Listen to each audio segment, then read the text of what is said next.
Okay student, let's see this question. Let A be 2 points on the circle. देखिए circle पे वो 2 points बना रहा है.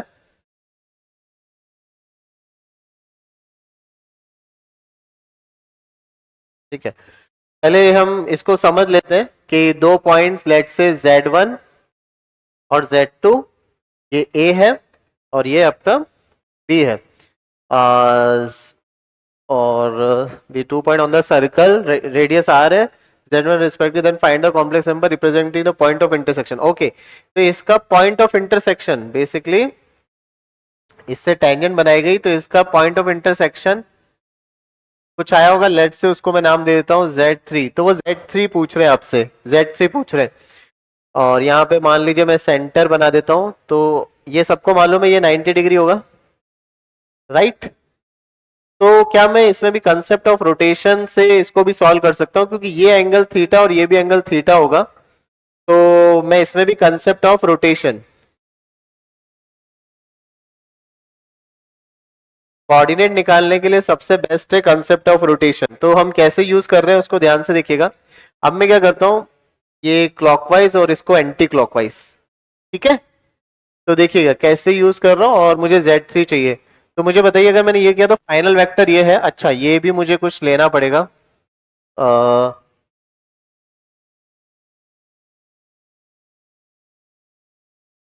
इसको मैं ले लेता हूं Z.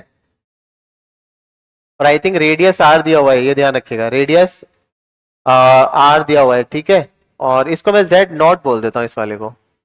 ठीक है, आई होप समझ में आ रहा है इस वाले. ओहो, सेंटर को मैं Z0 बोल रहा हूं, राइट, चलेगा. तो मुझे बताइए क्या मैं ऐसा लिख सकता हूं Z3 minus Z0 upon Z1 minus Z0. अब अगर मैं ये नामकरण कर दे, A ये B हो गया था, इसको O बोल देते हैं और इसको C बोलते हैं.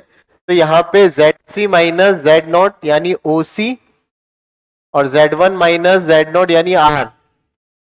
और कैसे रोटेट किया है मैंने, क्लॉकवाइज, तो यहाँ पे माइनस का आयोटा थीटा आएगा. सिमिलरली यहाँ पे मैं एंटी क्लॉकवाइज जा रहा हूं, तो Z3 minus Z0 upon initial ये था यानी Z2 माइनस Z0,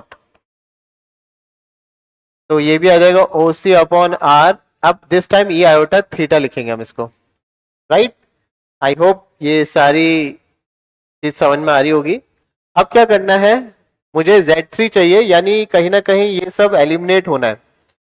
तो एलिमिनेट तो ये हो रहा है. और थोड़ा अगर मैं सेंटर तो नहीं दिया हुआ ना, complex number represent point intersection of tangent represented by Z1 और Z2. ठीक है, अच्छा देखो मॉड Z R दिया हुआ है, यानी सेंटर तो 0 0 ही है, ये 0 0 है. सेंटर इज ओरिजिन, यानी ये हो गया 0 0, यानी है ही नहीं एक तरीके से. तो मुझे बताओ, अब मुझे तो ये ROC एलिमिनेट करना है, तो ऐसा करें कि मल्टीप्लाई कर दें इसको, डिवाइड कर देते हैं. डिवाइड करने के बाद भी लेकिन नहीं जाएगा, ये तो एक तरीके से 0 है, इसको तो ना भी लिखोगे तब भी चलेगा, ये तो 0 है. अब मुझे क्या है, ये हटाना है, तो मैं इसमें क्लॉकवाइज आया था, तो ये मैं और ये, तो इन दोनों को मल्टीप्लाई करेंगे तब भी कोई फायदा होगा नहीं. Plus add divide divide divide divide divide divide कर देंगे, लेकिन ये आयोटा 2 थीटा आ जाएगा. Final upon initial. एक सेकेंड देख लेते हैं इसमें क्या गड़बड़ तो नहीं हुआ है कुछ.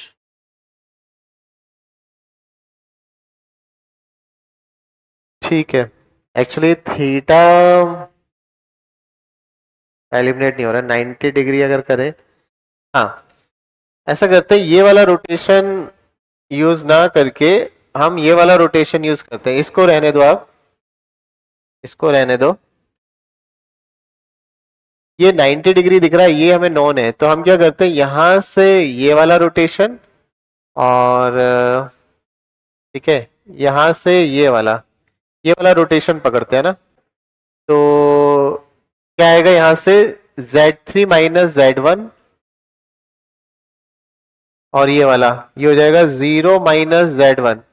कैसा किया आपने? Anti clockwise. अच्छा, लेंथ कितनी आ जाएगी? CA अपॉन R, और ये हो जाएगा E आयोटा। एंटी क्लॉकवाइज किया है तो प्लस का आ जाएगा।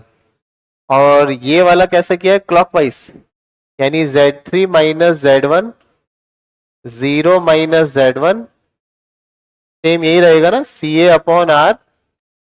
अब क्लॉकवाइज किया है तो माइनस पाई बाई 2। अभी हमें R वगैरह नहीं चाहिए, तो हम क्या करेंगे? इन दोनों को क्या कर देंगे? डिवाइड। तो हम क्या कह रहे हैं कि इसको क्या करिए आप? डिवाइड। डिवाइड से क्या होगा? ये हो जाएगा Z3 minus Z1 upon Z, अच्छा मेरे को लग रहा है Z2 होना चाहिए था ये, Z3 माइनस Z2, और इधर आ जाएगा, डिवाइड किया था इस वाले को इससे, मान लीजिए इसको मैं 1 बोलता हूँ, इसको 2 बोलते हैं, तो 1 डिवाइडेड बाय 2। तो ये Z2 ऊपर चला जाएगा, Z1 नीचे आ जाएगा, माइनस माइनस कैंसिल आउट हो जाएगा, और यहाँ पे डिवाइड किया होगा, ये कैंसिल आउट हुआ होगा, और ये आके ई आयोटा पाई बन जाएगा। ठीक है, अब ई iota pi is nothing but -1। तो बस अब क्रॉस मल्टीप्लाई करते हैं, Z2 Z3 माइनस का Z1 Z2 is equal to, ये मल्टीप्लाई करेंगे तो माइनस का Z3 Z1 आएगा, और माइनस माइनस प्लस हो जाएगा, प्लस का Z2 Z1 आएगा। Z3 मुझे चाहिए तो मैंने इसको इधर भेजा और इसको उधर भेजा, तो ये हो जाएगा 2 टाइम्स Z2 Z1, और Z3 की जो वैल्यू आएगी वो आ गई आपके पास ये Z1 प्लस Z2 करता हुआ। तो आंसर आई थिंक ये हो जाएगा। तो the answer is option A, simple rotation का कंसेप्ट यूज करके। Thank you.